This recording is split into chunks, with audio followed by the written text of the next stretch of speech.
Call the court to order. Quorum's present. All legal notices have been posted, and the court is now duly called. Can I get a motion to open the court? So moved. Second. Got a motion and a second. Any unreadiness? All those in favor, let it be known by the usual sign of voting. Aye. Those who are opposed, same sign. Chairs in this court. Bailiff, will you please open the court? All rise. Dallas County Commissioners Court is now in session for the month of March 2015 term with Honorable Commissioner Price presiding. Please remain standing for invocation. Our invocation today will be the guest of Dr. Teresa Daniels. Thank you very much, and good morning. I would like the good Reverend Bowman to come forward. And Bishop Derek L. Bowman Sr. is a native of Dallas, Texas, and attended school in Dallas and Richardson. He's the founder of the Faithway Fellowship Baptist Church, which was September 2002, and currently serves as the senior pastor there. He has attended the Southern Baptist Institute, the School of Theology, and Criswell College, both in Dallas. Bishop Bowman is a loving husband, married to Diane for 14 years, father of 4, that's Jeremy, Derek, Nicuria, and Brittany, and a grandfather of 7. He started his ministry in 1979 at the People's Missionary Baptist Church under the leadership of the late Reverend Dr. S.M. Bright Sr. With much prayer and guidance, he then moved his membership to First Baptist Church of Hamilton Park in Dallas, under the leadership of the late Dr. Reverend J. Lee Foster. Bishop Bowman was elected president of the Dallas chapter of the Southern Christian Leadership Conference in December of 2007, where he works to bring church and community together in an effort to make harmony and equality to all of God's people the norm. Bishop Derek L. Bowman Sr. was consecrated to the Episcopal office of Bishop on March 17, 2013. Happy anniversary. By Bishop R.L. Gordon, and Bishop Bowman currently serves as the presiding bishop for the United Fellowship Churches of Faith, and we welcome you. Let us pray. Our God and our Father, we come on this day as we are thankful again for you allowing us another day that was not promised to us, Heavenly Father. And we thank you, O God, for this opportunity now as they conduct business in this court. Thank you for those that are assembled. We do thank you, Heavenly Father, for these commissioners who work so diligently to make sure that all things are done decent and order in this county and this city. And I do pray now, Lord God, that you would just guide in this effort now to let your will be done with clear conscience. Things are done decent and in order. And we need you now, Lord God, in this world that we live in of guided missiles and misguided men. And this area of in our lives, Lord God, with so much is going on, we just know, Lord God, we cannot do anything without you.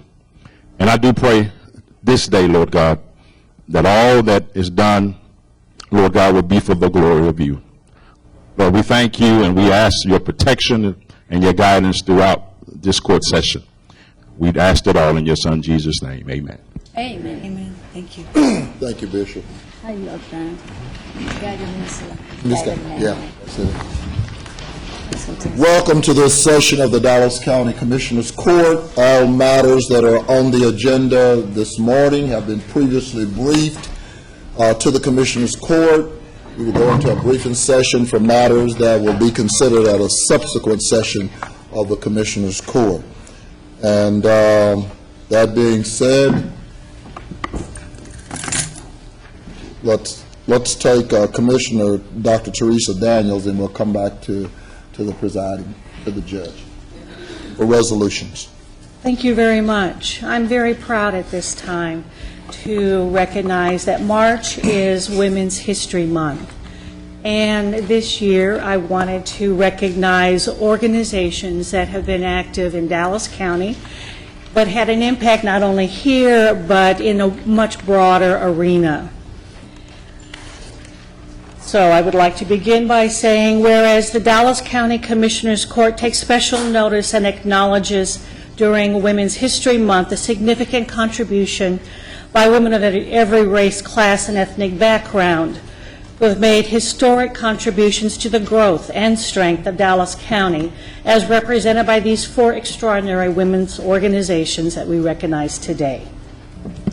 Whereas women have played and continue to play a critical economic, cultural, and social role by representing a significant portion of the labor force, working inside and outside the home.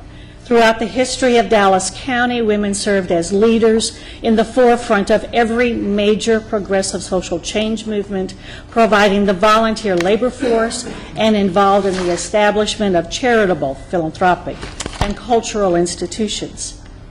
And whereas we now begin to focus a little bit on, for example, the Women's Council of Dallas County, organized in 1954 by women who cared about social issues, is a voluntary, nonpartisan, nonprofit organization of diverse individuals and member organizations. The Women's Council organizes seminars and educational programs to illuminate community problems and works with decision makers in education, juvenile justice, mental and physical health services, various levels of government, and civic leaders to advocate for and implement positive changes within the community. Pause for a moment here. Would those women who are here, those people who are here representing the variety of organizations, please come forward and join us in the aisle here. Yeah. Because I do recognize, for example, Linda Kierman from the Women's Council is here. Okay, we will continue now. Whereas, and the good judge is here for representing the Links Incorporated, is an international nonprofit organization and one of the nation's oldest and largest volunteer service organizations, committed in enriching, sustaining, and ensuring the cultural and economic survival of African Americans and other persons of African American ancestry. The 6 North Texas chapters, whose members are influential decision makers and opinion leaders, remain dedicated to eradicating disparities in education, health, culture, and the economy to improve the quality of life for individuals, families, and communities. And whereas the Dallas Women's Foundation engages a broad and inclusive group of citizens in its mission to increase investment in women and girls and empower women's philanthropy, conducting research, raising funds, and making grants of more than $25 million since 1985 to organizations that strengthen women and girls to advance social and economic change. The Dallas Women's Foundation unleashes a powerful and positive ripple effect of benefit to a woman or girl herself, her family, her community, our county, and our state. And whereas the Hispanic 100 was organized in 1996 to fulfill the needs for Hispanic women leaders in the Dallas area to unite and advance Latina participation in the business arena. Hispanic 100 is a network of Dallas area Hispanic women leaders engaged to help increase business development opportunities for Hispanic women-owned businesses and works to promote Hispanic women leadership in the private and public sectors. And whereas women have been leaders not only in securing their own rights of suffrage and equal opportunity, but also in the abolitionist movement, the emancipation movement, the industrial labor movement, civil rights movement, and other movements, especially the peace movement, which creates a more fair and just society for all. Now therefore be it resolved that on behalf of the Dallas County Commissioners Court and the residents of Dallas County, we call upon all citizens to observe the month of March as Women's History Month, recognizing that we draw strength and inspiration from the women who came before us and those exceptional women and organizations whom we honor here today, among many, many others. And I so move. Second. All those in favor? Aye. Aye. Aye. Motion carries unanimously. Thank you very much. And would you please come forward, introduce yourself, and which organization you may represent this morning. Linda Cameron, Women's Council of Dallas County. Thank you, Linda, for coming. Arlene Cohen, Women's Council. Thank you. Linda Ender, Women's Council. Thank you very much. Rosalind Dawson Thompson, Dallas Women's Foundation. Thank you very much for coming. Mary Valadez, Dallas Women's Foundation. Thank you very much. LaShonda Barnett, Dallas Women's Foundation. Judge Brenda Hall Thompson, representing the 6 chapters of Links. Thank you very much. Good.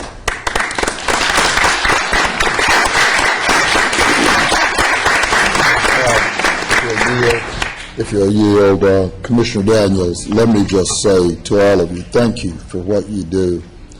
And don't mean to single out any of you because so many of you have been immersed in all that we do in government and especially for our young ladies. I do want to take this opportunity and in talking to the director of the Dallas County Juvenile Board and being the vice chair of that board with the Honorable Judge Cheryl Shannon leading. We were very privileged to recently dedicate a $9.5 million 96-bed program called Lee Tot Residential. And you've heard me say before, this was an opportunity to bring our young ladies home. We do residential treatment not only all over this state, but all over this country. And what we found under the direction of Dr. Terry Smith is that our young people do well. And not only have we found that, all of the information, data, says that our young people do well when they are home, number one, and when we can do family functional therapy around the entire family. The Women's Foundation in that $9.5 million track gave the largest donation that they've ever given to any institution. They gave $1 million to the Lee Tot Residential Treatment Foundation. But not only did they do that, on the day that we dedicated that particular institution to the citizens of Dallas County and the, quote, invisible girls, they gave another $500,000. So of that $25 million, $1.5 million we've been the recipient of within the last several years. And a number of the rest of you have been very much involved in making sure that the programs and the interface with our young ladies are a priority. I've said before, North Texas region is, according to all statistics, leading the state for trafficking of young ladies. And for your intervention with regards to Lee Tot and all you do programmatically, we just say thank you, and that's made all the difference in the world. Thank you, Mr. Thank And you. I also wanted to add that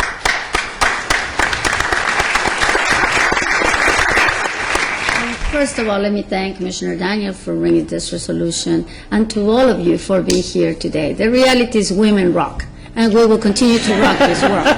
You know, no apologies to that. But as leadership comes forward, I do have to say that we thank to all the women that were ahead of us for opening the door of opportunities for all of us today. All the organizations that are here today are involved at different levels in different projects that have been successful. And like Commissioner Price said, thank you to the Women's Foundation, Rosalind Thompson, you know, for your leadership, because the reality is, like he just said, we couldn't do it without the private sector, without organizations that are willing to put their money, their work, and their volunteers to make a difference, not only in Dallas County, but in all our state and the North Texas region. So thank you all, congratulations, and thank you more than anything for the work you do. Thank you, Commissioner Daniel. Thank you, Jeff. Thank you very much.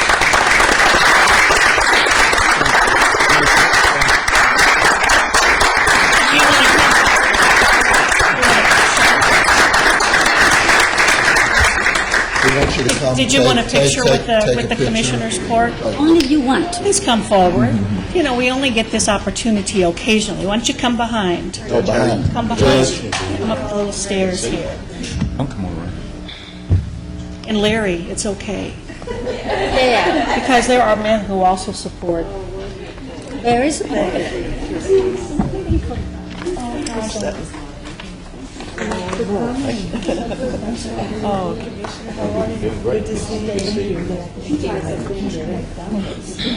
pleasure. You honor us. Oh, no. Thank you. Good to see you. Oh, no. Thank you. Sure, thank you. Judge, good to see you. Good to see you. Good morning. Okay. Where's Miss? Okay. Let's see, let's kind of pull it. Pull. There we go. Is this cup in the way?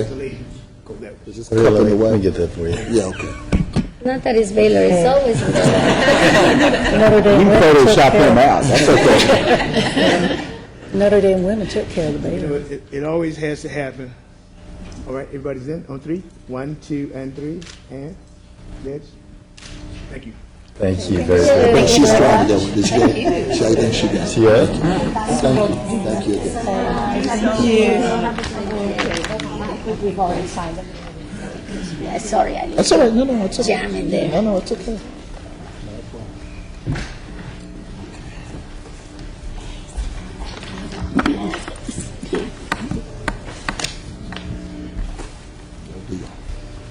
All right, and our next resolution, I'll be signing these later, is, or in a few minutes.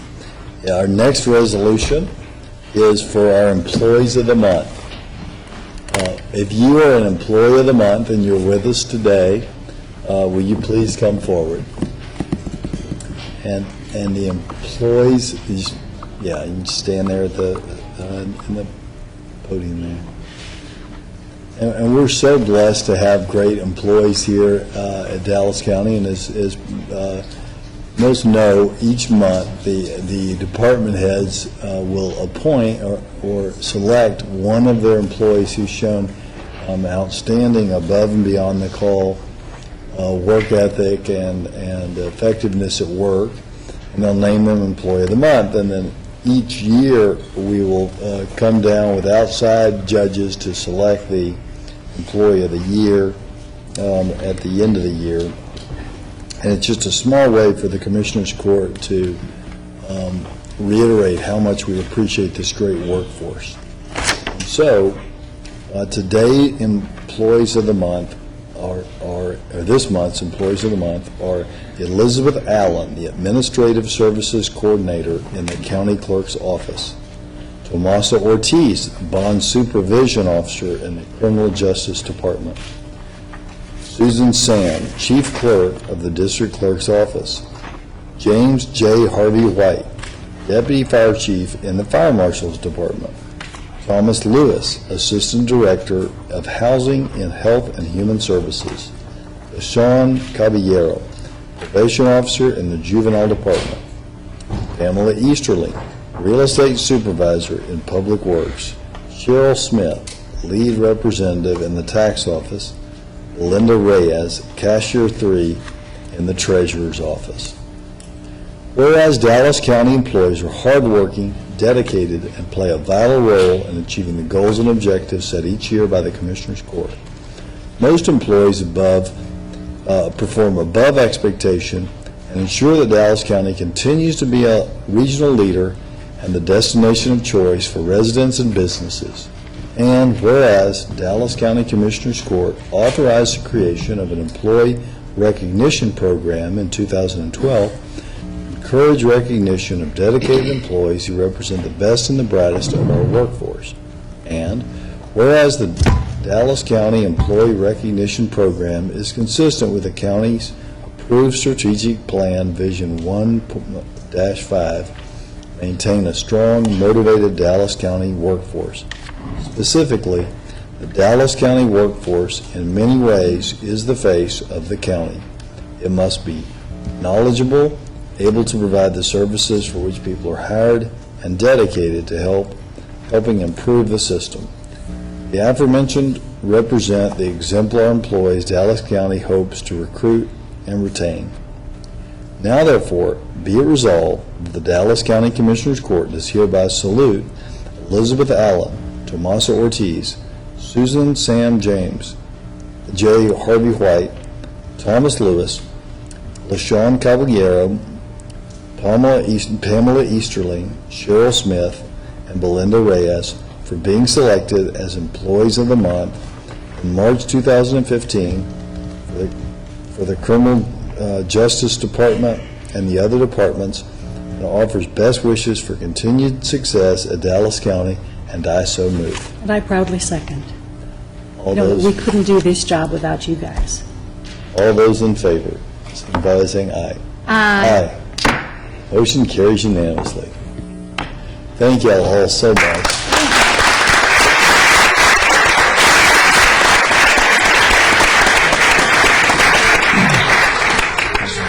Don Lee's running late. Is he running late?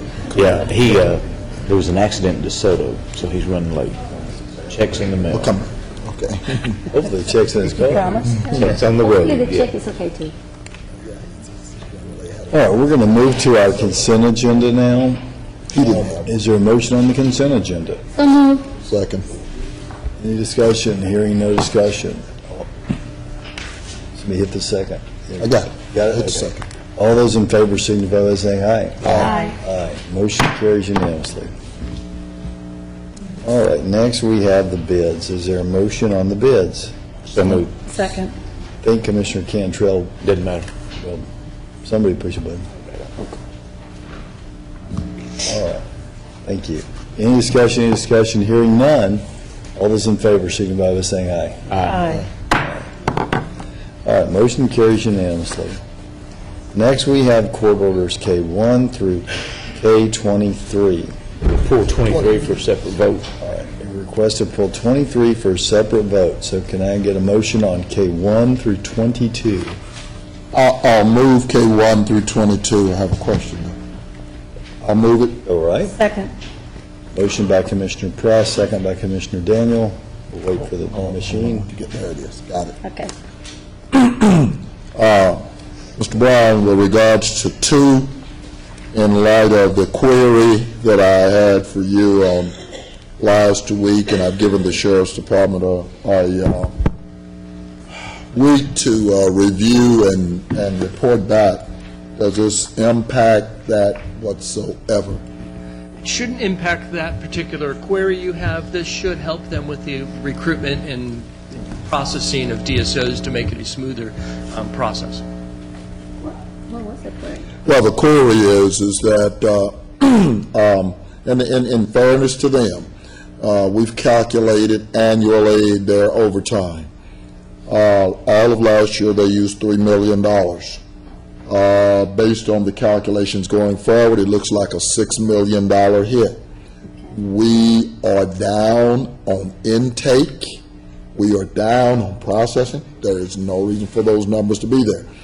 We have basically identified all of the different centers where this overtime is occurring.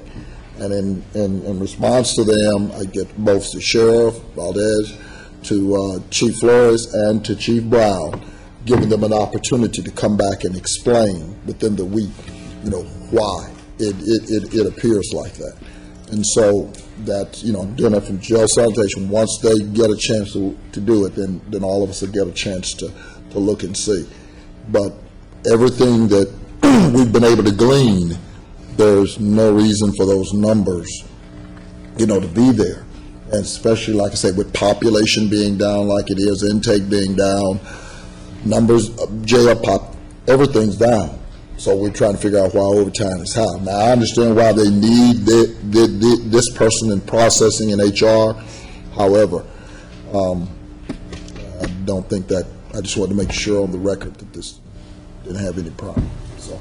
Okay, but as far as you know, Mr. Brown, the position is there, it's allowed, and it will be budget. This particular positions, yes, this will move forward quickly. I don't believe it even has to go to civil service. I'll be checking with Ermit. Call the question. I have a question. okay, I have a question. Just, I did send on the HR, the Human Resources proposed training.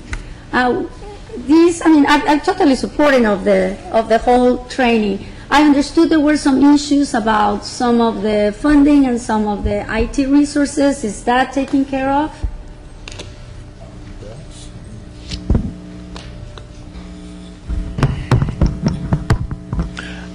Well, Commissioner, as far as the actual training, based on what we actually outlined in the program, we basically should have a problem moving forward with that. As far as, based on what they're planning on doing with the building, we were looking at, modifying the training room to accommodate some of this, but based on what we've been told about, to hold off on it based on what they're about to do with the building. As far as IT resources, I don't think there's going to be a problem with moving forward with the training, because basically the training consists of only about 8 training courses, but we might have a problem from a training standpoint, so we might have to request that we accelerate the new trainer coming on board quicker than October if we're going to get this training program up and running. That's my only concern. The time that we've actually said we would do this program in, once this training program is up, we might have to accelerate the movement of the trainer up a couple of months to get the process started. And that will not affect the program, the acceleration of it, Mr. Martin? No, it will not, Doctor. And what we'll do is we'll monitor it, Mr. Brown and I, and then if it looks like we're going to need the position, we'll go ahead and prepare that for civil service and bring that before the Civil Service Commission for approval for the position. Thank you. Any other discussion or questions? Call the question. All right. Okay. And question's been called. All those in favor, signify by saying aye. Aye. Any opposed? Motion carries unanimously. All right. Court Order 23. Court Order 23 was something that was placed on the agenda by me, so I will move it. Is there a second to that? Second. All right. I'm going to lay that out.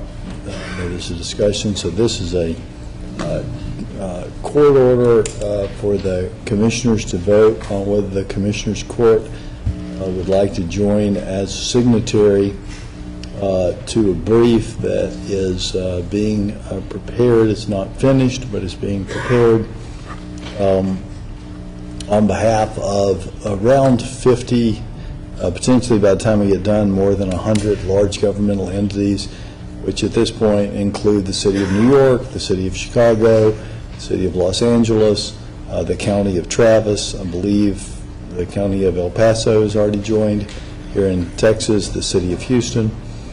And this is an amicus brief supporting the U.S. government position and President Obama's, President of the United States' ability to go forward with the DAPA rules as enunciated on November 20th, 2014. Independent studies published in the Dallas Morning News indicate that in Dallas County is in the top 9 counties, top 5 counties in the United States with the number of residents who would benefit directly from this plan. And if Dallas-Fort Worth, that is Dallas, Tarrant, Collin, and Denton, were one single county, then it would have more people who would benefit from the DACA and DAPA rules than any other county in the United States. And so, because I believe, and many believe, that when people are able to register and have some comfort level that they will not be deported if they report crimes, and because we believe that when people have the ability to register and thereby not be abused by unscrupulous employers, it has the ability to allow those people to earn a living wage, and perhaps the people who are struggling, who are citizens here, to see an increase in their standard of living as well. I support us signing on as a signatory. So I brought this order because the judges have extended the time to file the amicus briefs, and we now have enough time for the court to vote on that. So that's, in essence, what it is. Go ahead. Well, I'll be voting no. You know, the court hasn't seen the brief. It hasn't been completed, and it's kind of unusual for this court to vote to sign on to something that nobody's on this court's even seen. So I'll be voting no today. Any further discussion? Well, that's a good question. The lead agency working on the brief Out of New York. Are twofold. One is a national immigration group, and the lead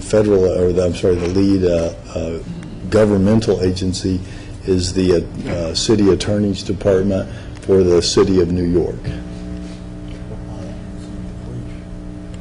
Well, the brief is not yet finished, and when the brief is and as most of these things go, the brief is unlikely to be in its final form until the day that it's filed.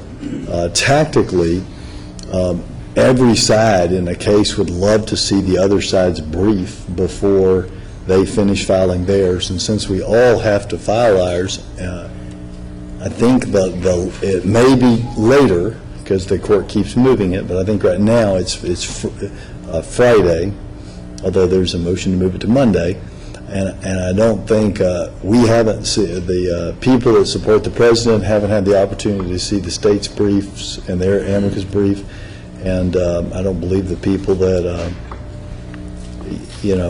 support the state have had an opportunity to see any of the amicus briefs supporting President Obama and the federal government either. We do have a general idea of We have a very the strong major topics that general are idea. covered with the details involved with Yes, those a topics. very strong general idea that we'll be talking about the very things that the federal government talked about in their brief before Judge Hannon. Things that you've heard Lupe Valdez eloquently speak on for years, which is when you have people who are themselves afraid of being deported if they report domestic violence or being ripped off by an unscrupulous vendor, that makes it more difficult for us to get reports of crime. Also, when you have witnesses to a crime or even a car wreck, it's harder to get those witnesses to come forward when they have those fears. And so what if DACA and DAPA were to go forward, 300,000 of the people who live here, a little over 300,000 of the people who live here in Dallas County would not have those fears anymore. They would not be on a pathway to citizenship, but they would have the same sort of protections that these children who were brought here before a certain date now have, that they don't need to fear deportation.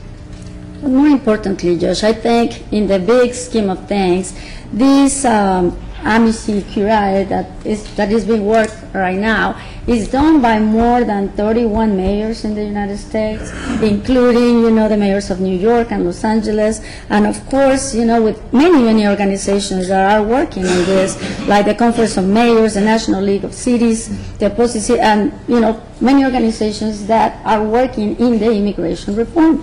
And let's face it, we have a broken immigration reform system. Over 50% of the population of the United States believes that we have to do something. And with that being said, DACA and DAPA are some of the opportunities. Every single study, economic impact study, shows that immigrants will support the economy of the United States in the future, so we all can retire and, have hopefully some Social Security.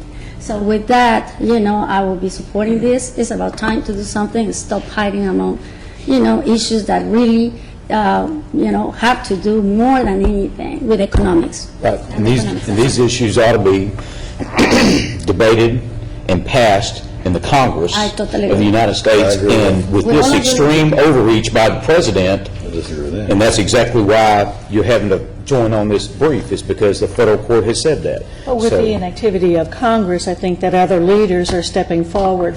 And what I looked at was the number of law enforcement personnel across the country, because they see firsthand the impact on people of all across the country, of every stripe, who have had this And Congress is hardship. elected by all those people across this country. And that's where this should be debated, and it ought to be passed, not done by one person. That'd be like saying on this court, if the five of us couldn't agree on something, then just let the judge make a decision to do whatever he wanted to do. And that's where the number I of vote no cities, today. the number of law enforcement agencies that are involved. When you total up all the shows. law enforcement agencies across this country, and then you look at the number that are participating, very insignificant, just like the mayors. If you look at all the mayors across this country, there's over 3,000 counties, and how many, 254 in the state, and we'll be 3 counties in the state that sign on.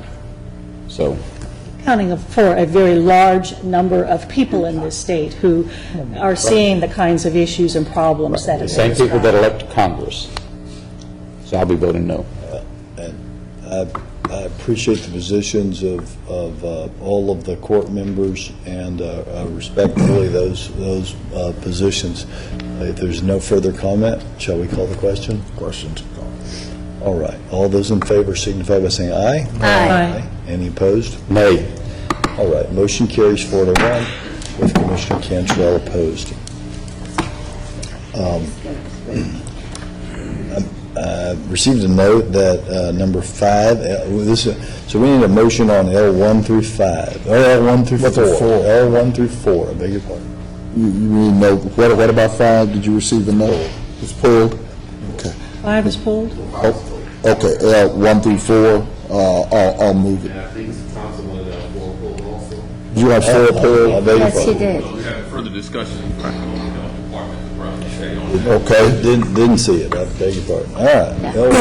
L1 through 4. L1 through 3. Well, send me another Anybody one. want to pull anything 1 through 3? I didn't see it. Any last minute pull? Pulls? If no last minute pulls, I'll move Not even dentists is as many last minute pulls. L1 through 3, I make the motion. Second. All right. What motion has been made? Is there any discussion regarding this? Any discussion, hearing none. All those in favor, signify by saying aye. Aye. Motion carries. These last-minute things are interesting, but Unanimously? we understand. All right. Next, that takes us to our briefing session. We've got a lot of matters to be briefed, and we've got registered speakers on M18 through 20. So when you get to M18 through 20, let's just stop, and I'll put the registered speakers in. Thank you, Judge Commissioner. Your first item is the DCHHS West Nile virus update, and I'll ask Director Thompson to come forward. And I love my packet. Judge, Commissioners, we'll be quick. We know you got a lot on your agenda this morning. We wanted to, again, remind Dallas County residents, Ryan, we go to the next slide, remind, as we've done since 2002, that it is now West Nile season, and that we're asking Dallas County residents to prepare. We have provided mosquito repellent year after year. We're encouraging Dallas County residents to use the mosquito repellent. We've been saying that since 2002. Also, we provided mosquito dunks as well to our cities. We're asking residents to, again, they have them at the local hardware stores.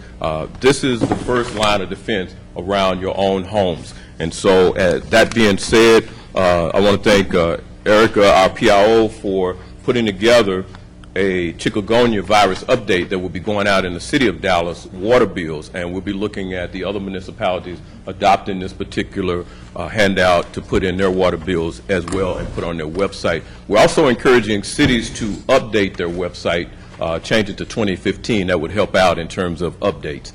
In terms of, let's go back to the proactive, we've covered a number of cities in terms of updates. We have 2 contractors that will be involved in our West Nile as well as our chikungunya or CHIKV response effort.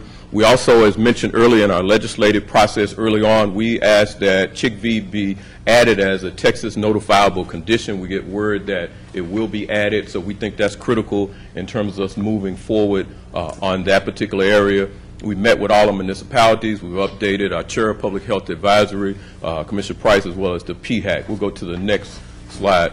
As we do every year, we do our West Nile Watch. We'll get that out. I'm sure it'll come out late on Friday as we kind of gather the trap information. I want to commend the staff for putting that together. Dr. Perkins, when we see Dr. Perkins, Erica, Tamara, the amazing thing is they don't work on one project, they work on all of these projects. So they're just not a one-star-a-month activity. They are involved in everything we do year-round, and they'll be actively involved in the process of our West Nile virus surveillance. Let's go to the next slide. Public health awareness or public awareness in terms of our webpage. Erica makes sure that our webpage is updated. We've sent out advisories on chikungunya, CHIKV. Let's go to the next slide. We wanted to kind of look at the 2014 mosquito traps. You can see the areas where we had positive mosquito traps in 2014. Let's go to the next slide. You'll see the human cases in 2014 where we've had positive human cases. There were no deaths reported in 2014. Let's go to the next slide. Then you see the combination of mosquito traps and human cases. We're asking all our municipalities, we focus on Dallas County wide. These are positive traps. So a lot of times people will look and see where we're trapping all over Dallas County. This is where the traps were identified as confirmed and confirmed human cases. Let's go to the next slide. Again, this will go out in the City of Dallas water utility bill in terms of the handout, this insert. And so our Dallas County residents hopefully will get it in all of our municipalities will adopt that. And I want to thank again Erica for putting that together. And some cities are already requesting our documents. They just want to put their name on it. We try to have our own stuff. Let's go to the next one. I'm going to come back to that. Let's go down because I'm going to bring up the top doc on that. Let's go to the next one and one more down.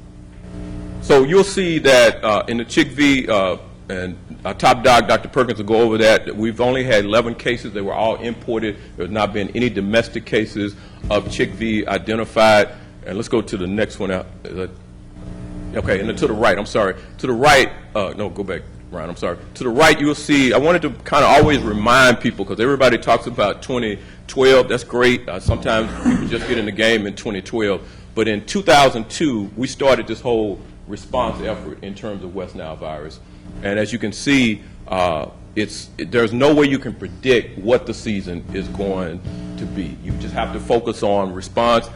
We got a great team, but it's a whole team effort. There's not one individual or one city. It's all of us who are focused on. And I think we've grown from 2002 to 2012, and I think from 2012 going forward, I think the cities and municipalities and everyone involved as we meet with our Public Health Advisory Committee are on target to really early identification of positive mosquitoes and response. The biggest thing that we've been able to change is the mindset around the immediate spraying. If we have a confirmed mosquito trap in the morning, we're able to start spraying in the afternoon. Now, some people may still disagree with that, but in some cities, they put out one broadcast and they say it is West Nile season, we will spray at any given time. And that's the only notice they get. We do put out notices, and our municipalities put out notices 6 to 8 hours ahead of time or 4 hours ahead of time that we'll be spraying in a specific area.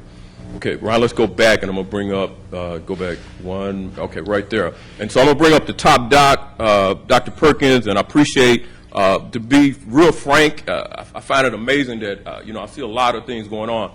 But in working with Dr. Perkins since he came on board back in 2012, he has really worked with our mosquito control staff to really focus on the strategic element.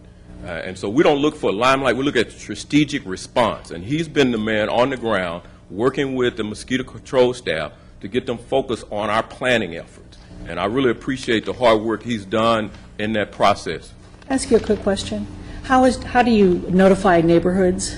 The neighborhoods, for the City of Dallas, for example, they do their 311, they would do robocalling, they will send out information, signs. So I think the robocalling is probably the most effective way, and then they place signage, and in some of the cities, most of the cities that I know of do a robocalling, and they place signs to let people know that they're going to be spraying. We still do the old-fashioned way of posting signs, so that's one of the ways of notification.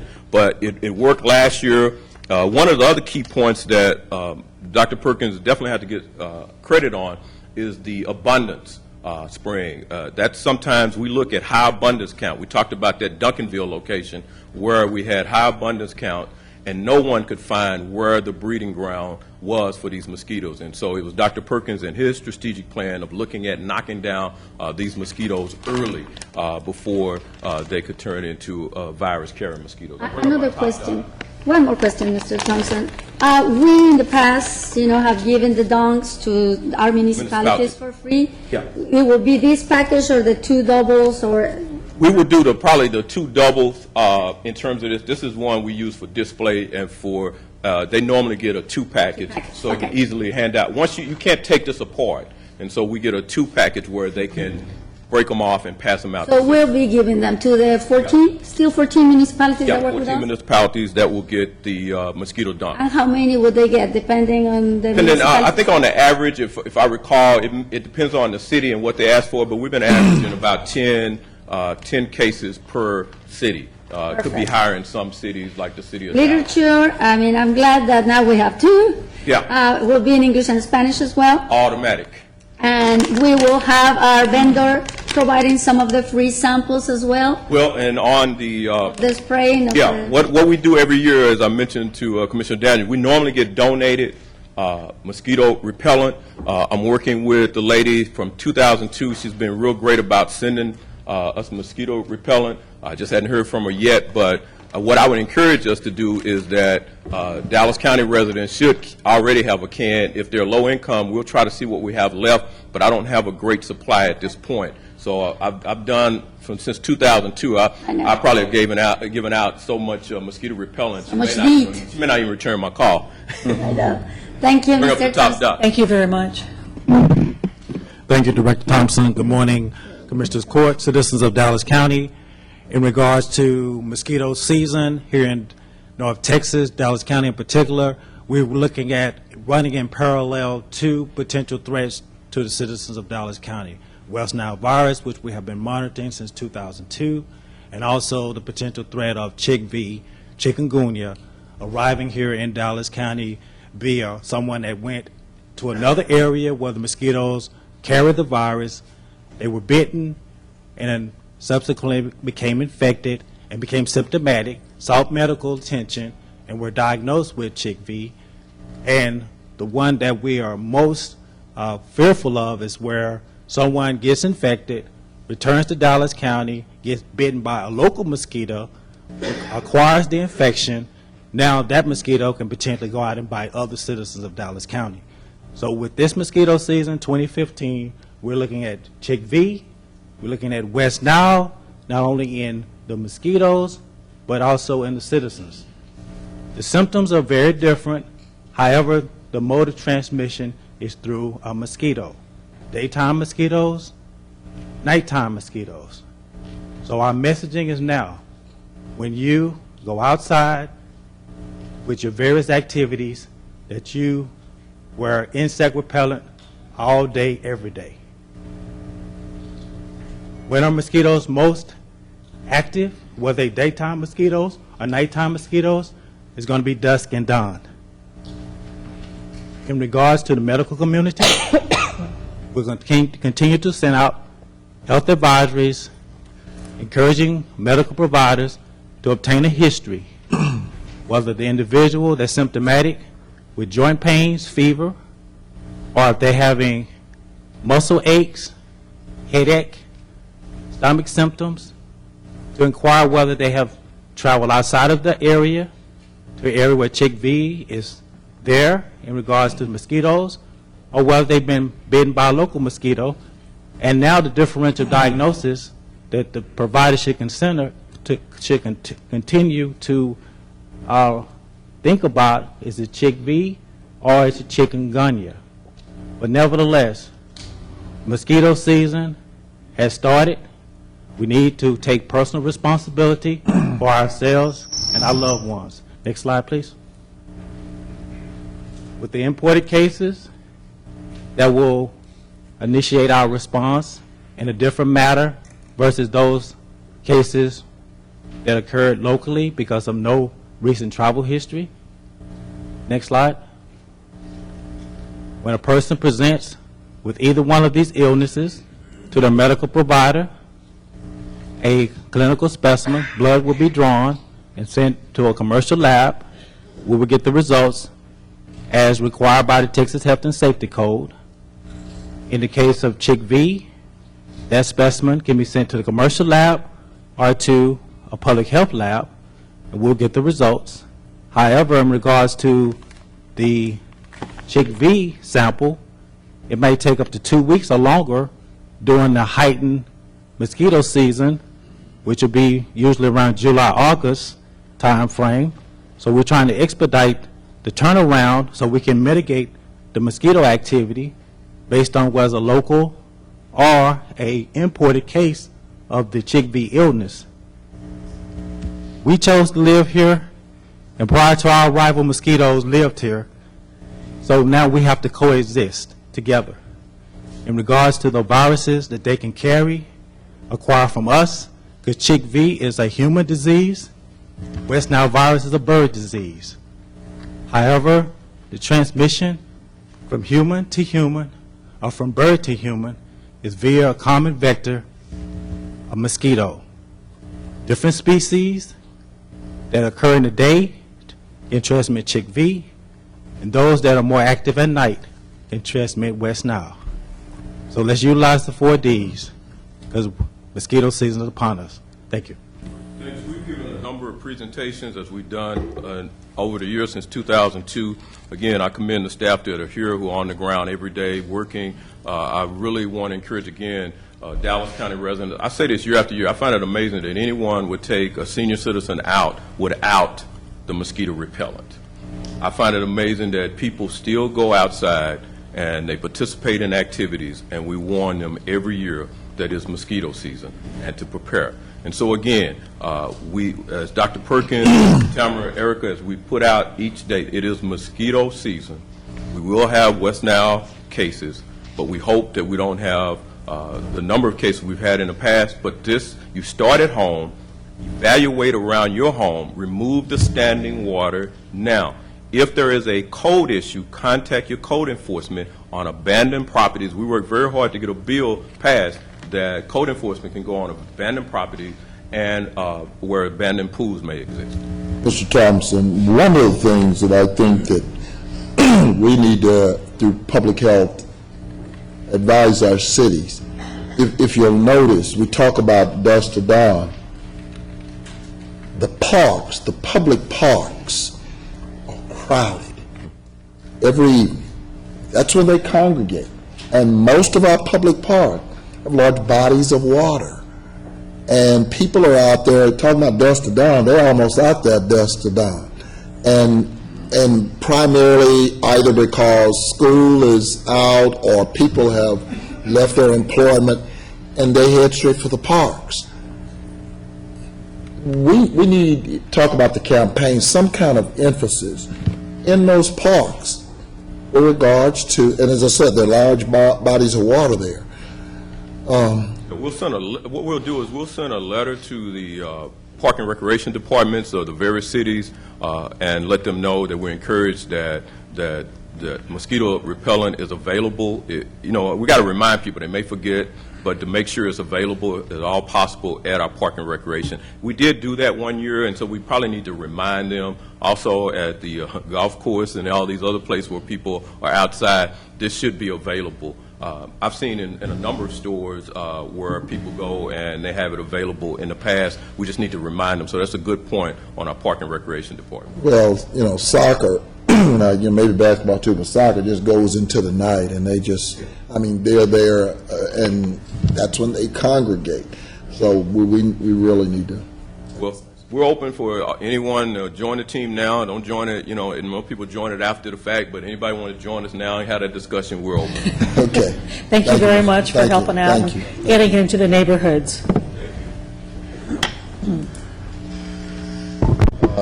With regards to the next topic, Judge, and Court Members Parkland Diversity, Tyler and Manny, they've been put off until next week. They are sure to be here next week, and only because Dr. Cerise needed to be in Austin this morning in regards to the issue of finances around public and private hospitals. So they will be here next week to make this presentation. Thank you, Commissioner. Item 3 on the budget, authorize the acceptance of the COG Incident Management Equipment Purchase Call for Projects Award in the amount of $233,000. Item 4, recommend approval of the submission of 6 continuation grant applications to the Office of the Governor Criminal Justice Division. Item 5, recommend submission of grant application to the CJD. 1 second, I made a note, I'm sorry. Under that Sheriff Freeway Incident Management Funding Acceptance, Mr. Brown, do we ever get the HOV lane piece taken care of? There has been some dialogue between Dallas County, both the Sheriff's Office and the Budget Office, in the HOV. As of this time, we've been receiving full reimbursement, but at the last phone call, I was advised that they will continue to put us on the performance measures, which means that more than likely we will not be receiving full reimbursement going forward. I advised them that I will be bringing forth a full detailed briefing to Commissioners Court with discussions about whether or not we wanted to continue that or if we wanted to terminate. Okay, but are you telling me at the present we're on par with expectation, no concern? Because see, that wasn't my last, aside from all the other issues, that wasn't my last understanding of where we are. When the Sheriff's Office briefed the contract to Commissioners Court, the briefing implied that we'd be getting full reimbursement regardless of performance. When you then read into the contract, there was a performance indicators, and we receive a percentage of our cost based on performance. During the ramp-up phase, the performance was fairly poor, but they chose to go ahead and provide us full reimbursement. We've now been, I believe, a little over 6 months in this program, maybe actually closer to a year. Yeah, a year. Correct. And so they're now wanting to hold us to the performance measures that are in that contract. If they do hold us to those performance measures, we will not be receiving full reimbursement going forward because I don't anticipate that we can meet the measures that they put into that contract. And I understand going forward. What I'm asking you is, performance measures have been in there all along. We've never met the performance measures built into the Exactly. contract. And so what I'm asking is, because we've never met the performance measure, are we going to be in a deficit position with regards to the monies we've received? I do not believe they will hold it against us for the past negative performance or not meeting the performance. I believe had I noticed that those performances were in there, I would have certainly pointed it out to the Commissioners Court, and I certainly would have argued that they were unattainable. So it's not just a matter of the sheriff not performing, they're really unattainable in an enforcement-type environment. Part of it is, how do you know, they literally have somebody standing at a bridge with a clicker trying to count how many people were driving in violation with only one person in the car. I don't see how you can do that when a car could be traveling at 70, 75 miles an hour, back to back to back to back. I just don't see how someone can accurately make that assumption. So there's problems with the methodology that's built into the contract, and then, of course, it's just some of the expectations just It's aren't. the same way that the National Highway decides that on 20, the average speed is 85 to 90 miles an hour.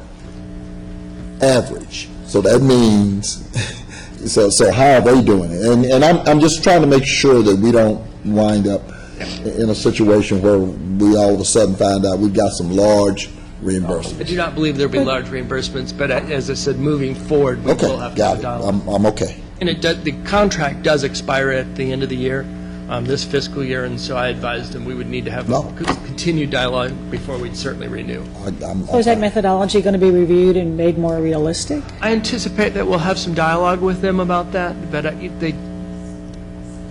this is done on the TxDOT side, and in the construction world, they build all these performance indicators that say that if you complete it within X number of days, you'll actually get above and beyond your, and so they're trying to do an enforcement environment that really doesn't work well. So we'll have some dialogue on that, and certainly we will present you a full briefing before we do anything as it relates to. Okay. Thank you. Item 5, recommend submission of grant application to the CJD Office of the Governor FDVC program. And this program, Mr. Martin, is going to be done by the supervision, the Correctional Department. Yeah, there's two grants here that are both being really CSCD grants. We're just filing on behalf of them, and they'll be picking up any match. Not only that, I mean, do you really think we're going to be able to have every caseworker with only 45 to 50 cases? No way. That's what the briefing says. Yeah, I know. No I know that's in the briefing, but Not really. We don't anticipate. It's another non-realistic program. Not attainable. Yeah.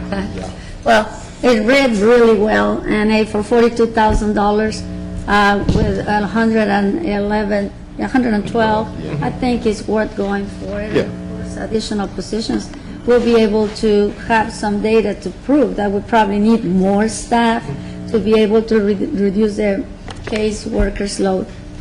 Sounds good. Thank you, Mr. Brown. Thank you. Item 6, recommend approval modification number 2 to the Carpenter Freeway Properties lease agreement for Parkland Hospital. Item 7, recommend submission of grant application to CJD, Office of the Governor Felony Domestic Violence Court Program. Item 8, recommends approval of the contract for modification number 3 to Vickery Health Center for Parkland Hospital District. Elections, item 9, recommends approval of the attached one-year extension of the ILA with COG. Item 10, updated, recommends approval of the attached contract for the rental of election equipment, software license, and for services. Judge, you had some questions. I believe that you got the answer to those. You had asked whether or not the $385,000 was going to be borne by whom. Oh, yeah, they answered it. It will not impact Dallas County. It'll be borne Right. by citizens. Engineering Project Management, number 11, recommends execution of a lease extension for 200 Green Road in Wilmer. We're going to have the extension until we come forward with a new lease agreement, which we hope to have by August. Item 12, authorize the issue of AEIDIQ work order number 10 in the amount of $12,600 for the uninterruptible power supply for Homeland Security. Facilities Management, number 13, authorize Frank Crowley Court Desk Security System Control Project at an estimated cost of $1.3 million. And we're going to use major capital development funds, and that's going to be a requirement to get that done by TCGS, Texas Commission on Jail Standards. Forensics, item 14, recommends approval of Amendment 1 to the interlocal agreement with the City of Fort Worth for the provision of forensic laboratory services. Item 15, recommends approval of MOU with the Dallas Children's Advocacy Center. 16, Health and Human Services, approve the Dallas County Health and Human Services fiscal year 2015 fee schedule inclusive of the proposed fees as reflected in attachment A. And Judge, you did have questions on that one also. But they answered it. Right. They answered it. Yeah, the And that's and the auditor basically validates all of those fees, so the department doesn't do that. Yeah, the price of vaccines. No, I'm sorry, on that, I was thinking of something else. He did a great job answering. Yeah. Thank you. Item 17, approve a donation from trustees of Hillcrest Foundation, amount of $2,000 to approve deposit of these funds into the Welfare Department for purchase of food, cards, vouchers for Dallas County low-income and indigent residents. Item 18, 19, and 20, we have speakers, and this is for Ryan White funding, Ryan White Part A Minority AIDS Initiative, supplemental funds, and formula funds. Judge, you have 2 speakers listed for that. Yeah, and one of the commissioners had pointed out, since this is a briefing item, we didn't have to hear from the speakers during that time. However, it's been my custom when we are briefing an item, well, this doesn't fall neatly into the custom, but when we're briefing an item, to allow the speakers to speak in case it spurs any questions or concerns on the part of our commissioners. So, although I don't think that will happen on this order, we'll follow custom. But this is a matter, I'll be very clear, this is a matter that is in litigation. Yes. Okay. All right. Will someone please read will we please read the rules of decorum for our public speakers?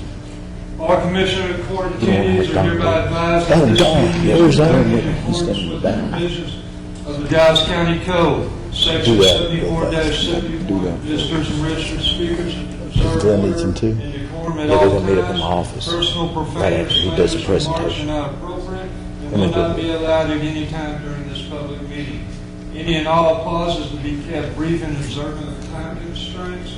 Disruptive visitors and registered speakers may be removed and are subject to the penalty providing We've got a building. in the state of Texas, Code sections 38.13, 42.01, and 42.05. Registered individual speakers are limited to a maximum of 3 minutes, and a maximum discussion on any one topic is limited to 30 minutes.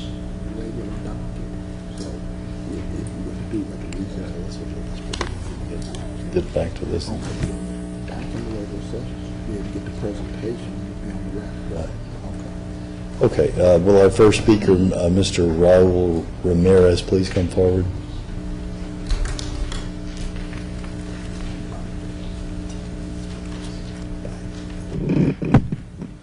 Good morning, Honorable Judge Jenkins, respected distinguished commissioners. My name is Raul Ramirez, and I live at 1604 Elk Grove Drive in Richardson, Texas, 75081. I stand before you as a member of the Latino community. As a member of this community, I'm involved in the issues and challenges that this community faces daily, particularly the access and care of HIV. My mother was infected with HIV, and our family lived with the disease for so many years. In those years, my family endured and suffered to the lack of access of HIV and quality service and the language barrier between provider and patient. Since then, and currently, I'm involved with advocate groups, social groups, medical providers, and groups of faith to ensure everybody has access to HIV regardless of who they are, and to ensure that these services are rendered with respect and dignity. Through the years, I have learned that in order to battle HIV, we have to have the right people with passion, the right agencies with the right attitude, and great partnerships. AIDS Healthcare Foundation, or AHF, is on point on those three qualities. AHF has opened its doors to the Latino infected and affected community since it opened its doors in 2013. Partnerships between the Dallas County and AHF is vital and crucial to eradicate HIV in this county, and is crucial to receive the residents of this county receive the services. I urge you to include AHF in your HIV care plans for the residents of this county. Thank you. Thank you, sir. Our next public speaker is Mr. Edward Jones. Mr. Edward, yes, sir.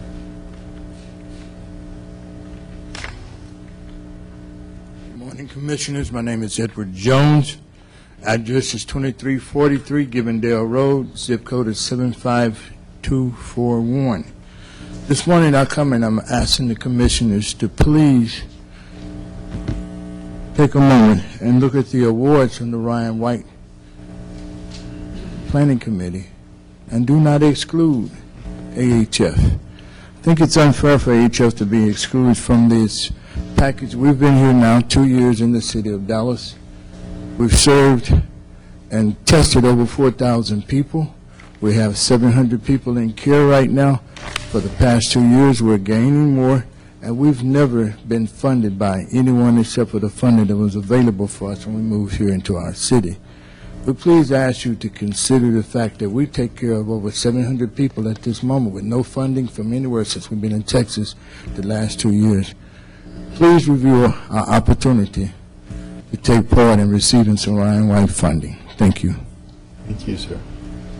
All right, and this concludes our public speakers. Judge, I need to make a motion that we recess the briefing session and reconvene in our public session. Second. All right, all those in favor, and this is for the check presentation, guys. All those in favor, signify by saying aye. Aye. Aye. Any opposed? Motion carries unanimously. All right, and will Don Lee please come forward? Make it rain, Don. Show us the money.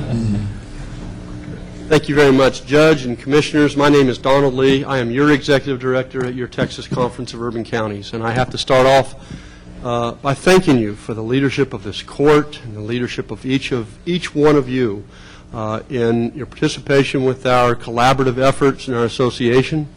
And I am here to repeat something we have done before and bring to you a check. This check is for $293,000. The previous check, I believe about 18 months ago, was $250,000, so this will take us over the $500,000 mark of funds of the original investment that you put into the juvenile case management system that is now coming back to you because other counties are buying into the system.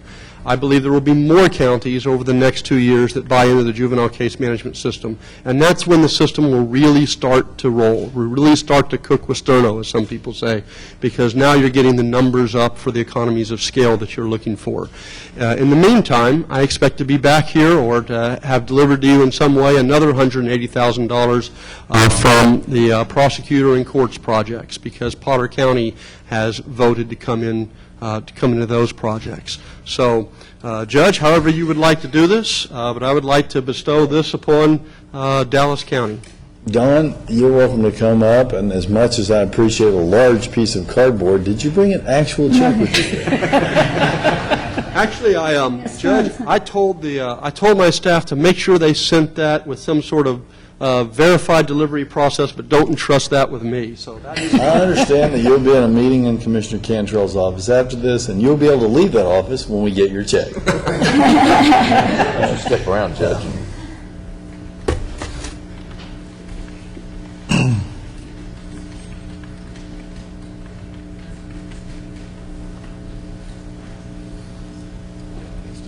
Or do you want to come up? Why don't you come up here with all of them?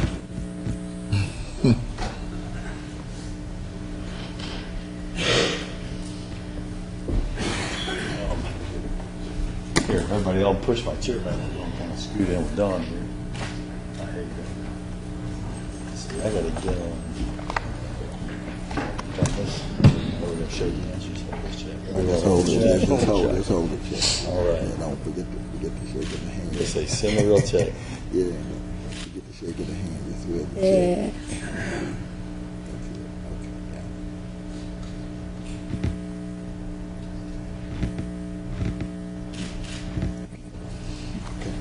Thank you.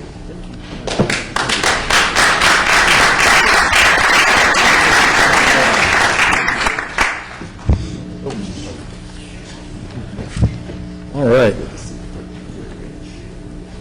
Thank you so much. Okay. All right. That's back in the briefing. Item Is there a 20, motion? Is there a motion? Motion to reset back to briefing session. Second. All those in favor, signify by saying aye. Aye. Any opposed? Motion carries unanimously. Go ahead, Mr. Martin. Item 21, recommend approval of DCI infrastructure upgrade in order to eliminate production risk and failures from risks associated with lack of failover and processing load balancing. Item 22, recommend approval of amendment to Appendix D to the DIR contract between Dallas County and Greenway Health, Inc. Juvenile, item 23, recommends approval of revised allocation for the Evening Reporting Center and the Crane Memorial Fund, and to approve the new allocation for girls' services for the Juror Fund for fiscal year 2015.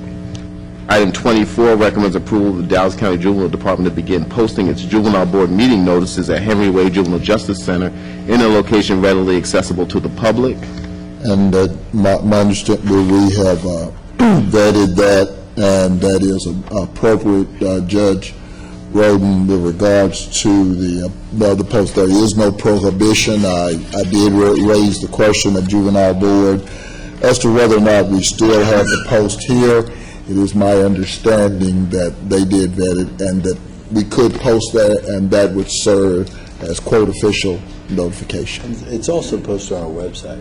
Well, it's posted on the website as well, but this has been on the county seat, county government. This has been deemed and designated as the official posting place for these paper documents. I did raise the question, and I was told by Ms. Carruthers they had vetted it. Is that correct, Dr. Smith? You are correct, Commissioner. Not only that, the other juvenile departments around the state, we took a poll, and they also post their own notices. With the discrepancy, the Dallas County Juvenile Department, while the county may be closed, we are not. We are open 365, and that means the administrative offices, we all come in. So it allows us to continue to do business and give the public plenty of notice for our postings, for our meetings. Just wanted the record to be clear. Item 25 recommends authorization of the Juvenile Department to offer county juvenile departments the opportunity to contract for placement of post-adjudication male young sex offenders at the Youth Village. Item 26 recommends approval. And that caveat is in the contract. Yes. Item 26 recommends approval of the payment of services from October 1, 2014 through March 31st, 2015 to Succeeding at Work, Youth Village of Resources of Dallas PrEP Program, and Youth Village Resources of Dallas Project SAVE. Item 27 recommends approval of the Juvenile Department's request to amend Court Order 2014-140 to reflect contract award to North Texas Community Initiative, Inc. Public Works, item 28, authorize the county judge to execute the attached project-specific agreement between Dallas County and the City of Hutchins, Texas, Road and Bridge District 3. Item 29, particularly execute the advance funding agreement between the State of Texas and the County of Dallas in the amount of $7.2 million to widen a 2-lane roadway to a 4-lane urban divided roadway on Camp Wisdom Road from Carrier to FM 1382 in Dallas County. Item 30 recommends approval of the attached amendment to the project-specific agreement with the City of Carrollton. Item 31, authorize the Can I county... ask a quick question on 30? There wasn't an amount of what the cost was on this. It referred to another order, and I just was wondering what's the funding on this? The funding is funding that was basically, this is the remaining funding that from a previous project that Carrollton's going to use for this extension. So this is the funding that they're going to use on the extension for the project. This is the remaining we don't know what funding the from a amount previous Question project. is, how do you know the amount? And I have it right here, but it's... If you could get it to me, just to have an idea of what the scale of this project is. We'll have it to you before we bring the court order forward. We'll Thank have you. it in the court order. Item 31, authorize the county judge to execute the attached amendment number 4 to work order number 1 for completion of 95% design from preliminary to primary of the 35 East service roads, including Walnut Hill Lane underpass pedestrian facilities improvement with HDR Engineering. Item 32, authorize county judge to execute the attached PSA between Dallas County and the City of Cockrell Hill, Texas, Road and Bridge District 4. Item 33, authorize county judge to execute the attached master interlocal agreement between Dallas County and the town of Highland Park pertaining to transportation-related maintenance on or about certain designated roadways situated within the town of Highland Park. Purchasing, item 34, authorize and approve the modification of bid for the annual contract for commercial and industrial solid waste refuse collection and disposal services awarded to Progressive Waste Solutions of Texas. Bless you, Judge. Item 35, recommend approval. Mr. Martin? Yes. Either Ms. Blair, and, well, at least Ms. Blair, I'd like to know cumulatively over the last year or two, I'd like to know what all HDR projects, what we've basically paid them, and lateral that over to the court administrator and to Mr. Bazan, please. I'd like to know what we've paid them, okay? Thank you, Commissioner. Item 35 recommends approval of the recommendation of the Evaluation Committee to enter into contract negotiation with the firms Homewood Bound, Nexus Recovery, and Recovery Healthcare Corporation for the RFP for substance abuse treatment services. Item 36, approved and authorized second 12-month extension of RFP merchant services for electronic payments and bank card processing services with J.P. Morgan Chase. And Mr. Brown has a couple of bring-ups also. The first one is on the travel briefing. The Budget Office had listed the request for approval for Benny Lay to attend a pipeline safety program as being from Road Bridge 3. That is actually Road Bridge 2. And second is the Records Management requests permission to spend $1,075 to buy a 4-unit mailbox and 2121 panoramic circle, plus have it installed. That will be paid from the project. And I have a bring-up from Shay. Thank you, Shay, wherever Shay is. These are the latest rankings in our brackets. Ruby Blum, still number 1. Anthony, IT Rep Anthony 91160, I guess that's like a code word or something, I don't know. Employee number. Is number 2. Jessica Brum is number 3. Jeremy Van Hawker is number 4. And Alex Carranza, there's a car after that for some reason, is number 5. Yeah, okay. In telecommunications, somebody please tell me where the city of Dallas is on that RFP. We played with this for 2 years, then I was told we were going to do it. That's right, And then but they still haven't done it. They still have not They released it. still have not done it. Yeah, Mark provided me an update, I think, about a week and a half ago. I'll pull that and forward it to the commissioners. Yeah, please. Thank you. But we need to find out, I understand that they ease the requirements and all, but when are we going to get this done? I do believe that it's because they continue to struggle at the city level on the funding piece of it, as in how to write this to allow there to be some very flexible purchasing requirements. Well, and as the technology advances, the prices keep going down, so that's a nice thing. Yeah, well, you keep saying that. We can We are wait. anticipating it to be significantly less expensive than when we first started talking about this. Exactly, but what you guys don't understand, though, I don't care if they gave it to us at what point in time our system has compression. I mean, that's the only reason we're doing it. We're doing it to meet the federal guidelines. and Doing it because handing it off makes this us group. Well, make it, but we have some compression in our system, though. And we're on some other channels, so all I'm saying is we need to, I mean, they just need, We need to know where we are. yeah, that's, We haven't spent money yet, so I'm happy. Will let us know. And where we are. We'll let And you the know. way we're going, you can keep it for another 2 years.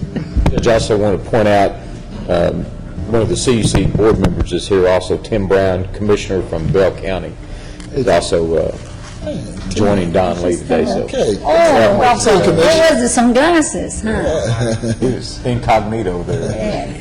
good to see you, Commissioner. Yeah, good to see you. Go all the way back to text projects and, 30 years ago, wow. There you go.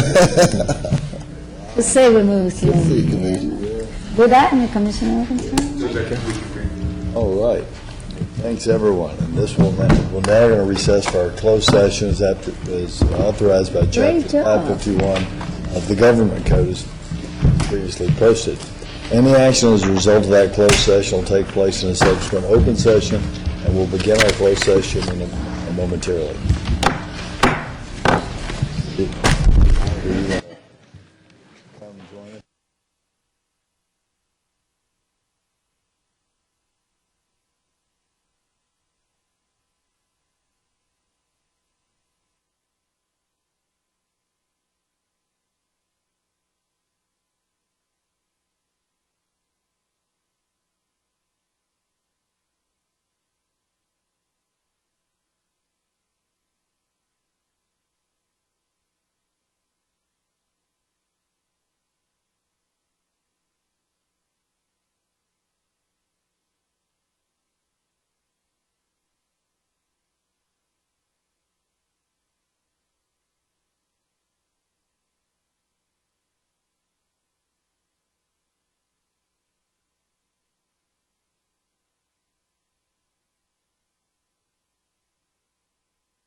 No further action necessary as for the closed session. Court stands adjourned.